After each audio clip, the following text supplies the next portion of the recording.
Hey guys, Nick Lang with Sixpence Productions here, coming to you late on a Wednesday night. Just a short video. I always say that, don't I? They're usually pretty short. Just want to give an update. We're trying a few different things for the channel because it's my little YouTube channel. Essentially, I've done a few of the short movie fixes where I give one or two or three points on what would quickly fix a movie from a storytelling perspective. And I want to keep doing that, but there's a few movies that I feel like need a much longer format to tackle.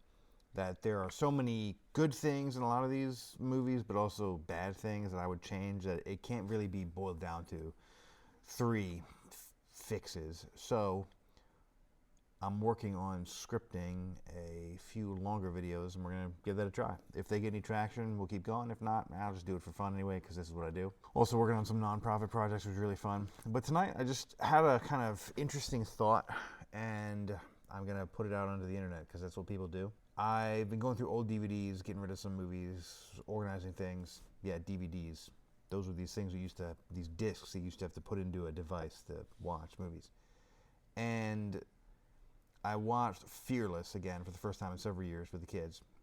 For those of you that don't know, Fearless is a mid-2000s, I think, Hong Kong wire, wushu style movie. It's Jet Li.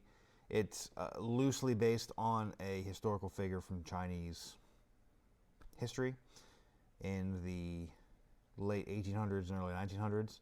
And he was a martial arts master and started the sports federation. And the film is not historically accurate at all, but this guy the character that the movie is based on has developed a sort of mythic reputation, and so the movie leans into that. But anyway, the movie is really, I like it a lot, and it is a morality tale, as many of these sort of mythological movies are. And so the main character goes from being prideful, being arrogant, wanting to beat everyone, and wanting to be the best, and he suffers great personal tragedy and engages in he takes it too far, basically, and then has to spend time basically being reborn, and then coming back and being this sort of heroic figure at this tumultuous time in Chinese history. And of course, there's some beautiful wire choreographed fights and all that stuff. But I was watching with the kids and just thinking about, not only is the action good, but how well all of the fight scenes in that movie tell a story within a story. And not just the fight scenes, but how well everything from the color palettes that they choose for things, the clothing that characters wear at different times, it's all so symbolic. And just and I don't think this is like the best movie ever or anything. There are movies that even are way better than this at this particular thing, but it just got me thinking about, what makes a story engaging. And there's a whole bunch of answers to this, and you can simplify it, you can overcomplicate it as much as you want. But it seems to me, I was kind of thinking about this and how it relates to the Marvel Cinematic Universe. And so, there was a period when I was growing up where I feel like there were a lot of sort of martial arts films. There were a lot of action thrillers. You had still action star holdovers from the 80s and early 90s with Schwarzenegger and all that, Bruce Willis, and Van Damme was still around.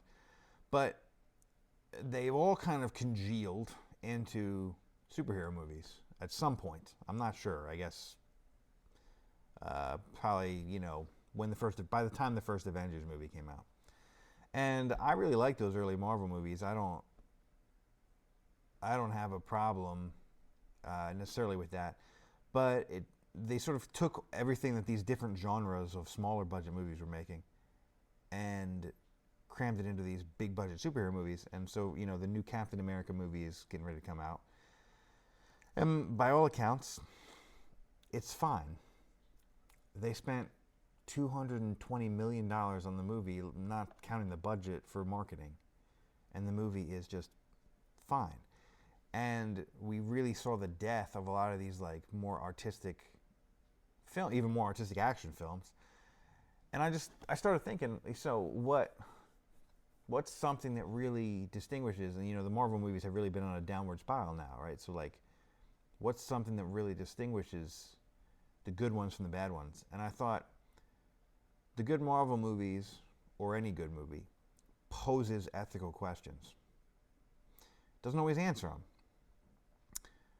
Doesn't always answer them correctly, in my view, right? You can, I love Silence as a movie. It's a Scorsese film about the Jesuit priests that were missionaries in Japan. And that movie is amazing and wonderful and poses some really great questions. And even though I don't necessarily agree with the conclusion that the movie makes about the answer to those questions, it still is really engaging. You know, the early Marvel movies, even if they were very simple, they posed ethical dilemmas for the heroes that were beyond just personal vendettas or interlocking other movies in a cinematic universe or the next post-credit scene or whatever, right? The first Iron Man movie, he's dealing with the repercussions of his selfish lifestyle, and they literally, those consequences come get him. Captain America, he's dealing with Nazi Germany. Thor, dealing with being an arrogant bully. These, you know, Thor especially, I love it, the first one, but, you know, it's not particularly high art necessarily, but there was an ethical question there about being a good person that was posed, that was the frame, the backdrop, the frame for the conflict of the film.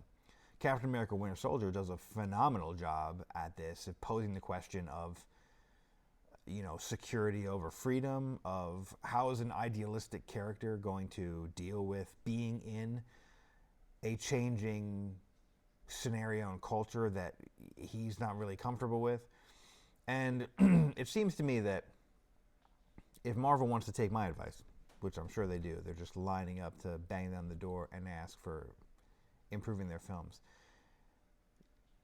Taking it back to square one and having even some very broad, some potentially vague ethical questions that the characters are dealing with in an interesting way, and then filling in the framework of the story or whatever around that. I mean, this is the first season of Daredevil, which I'm probably going to do a whole separate video of, but I'm rewatching those Netflix Daredevil seasons right now, and my older two kids are watching the first season with me. And I just think they just frame some of these ethical dilemmas with these characters, and it's just so good. So that would be my 2 cents on how Marvel, Disney could get back on track with some of this stuff. You know, if they wanted to hire me and pay me whatever just ridiculous salary that they're paying some of these people to turn out this slop, I'll take 1/8 of it and still do the work. But things to keep in mind as we ponder, break down what makes good art and how we can continue to make more. Stay tuned on the channel. Like I said, we're going to have a bunch of exciting stuff dropping in the next couple months probably. Multiple projects in multiple veins. And if you don't already, follow us on Facebook and Instagram. And I will catch up with you guys later. Till next time.